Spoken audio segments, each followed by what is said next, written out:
chapter 9. And the idea of the app basically is to create a display group composed of a polygon, a star, if you want, and a number, a counter. And then based on a timer, the counter will count up and the star will randomly move around the screen.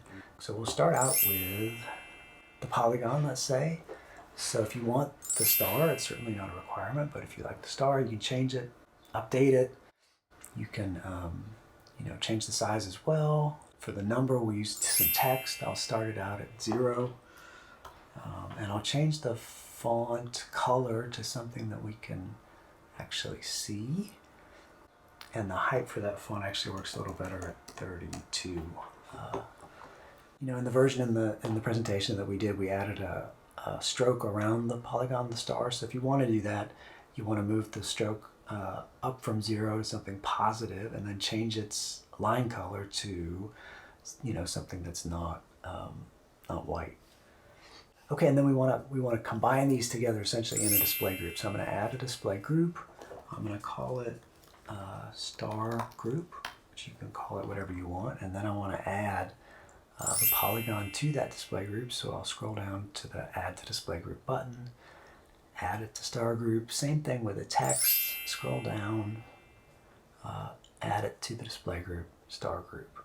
All right, so this gets us a pretty good setup. We needed to count, but we also need a timer to have it jump around. So let's just start with the timer and the jumping around, and then we'll add the counter at the end. So to get a timer, you'll want to head to the Actions objects, and it's about 2/3 of the way down. It says Timer. So the default timer setting is for 1 repetition after 1 second. So we want it to jump around several times. So you can pick a number, but say 10 times. And then what we want to do inside the timer, here's the stack. So if you've been watching the stack, you'll see we've got our polygon, our text, our display group. We've got the timer object 4 at the bottom, and then the timer handler object 5 with a default snippet in it. So this app will run at this point. I guess let's go ahead and save it. We haven't done that yet. I'll call it timer jump demo. There's our code. We run it. There we go. And you can see the timer is running just by watching the Corona console. Again, nothing's happening to the star because we haven't done anything to the star yet. And you can see it did it 10 times. We asked it to do it every second. And just as a reminder, you can see from the log at the console that it's close to a second, but it's not right at a second. Okay, so what next? Let's have a look at the stack. So we want to edit the default snippet that's already in here.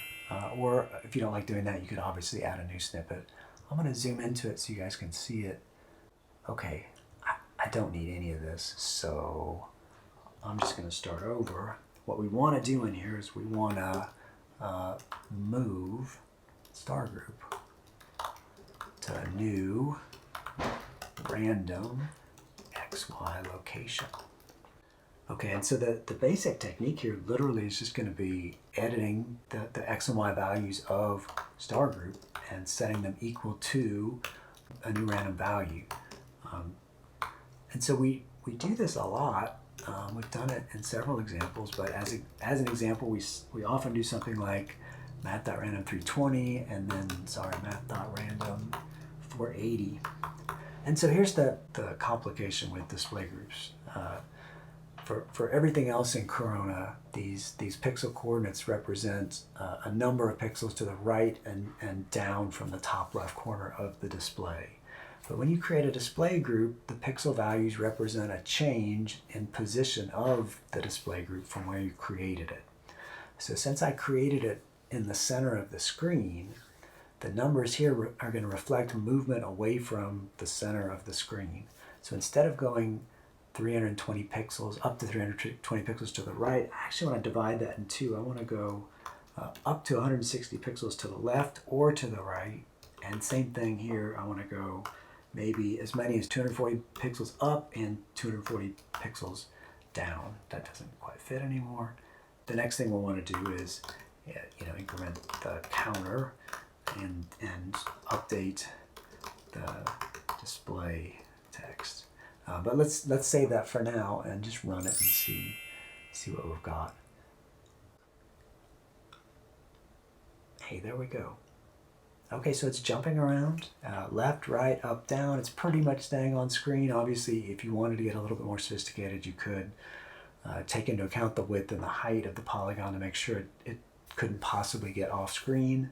But that's certainly what the expected behavior at this point. It is not counting, so that's our next step.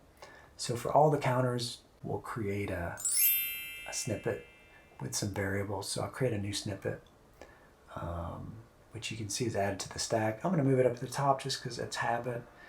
And the new snippet will be set up the counter.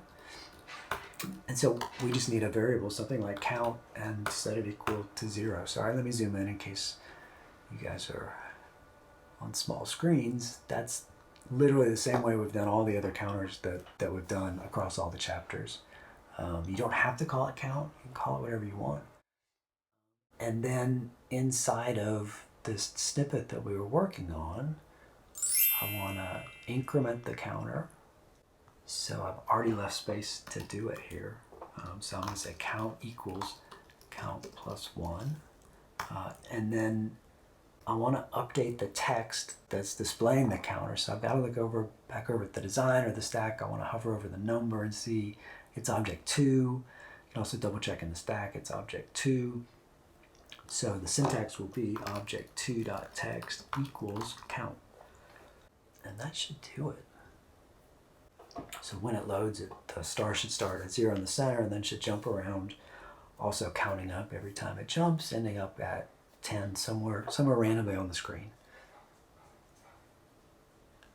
All right, that's the jump counter with the star polygon example.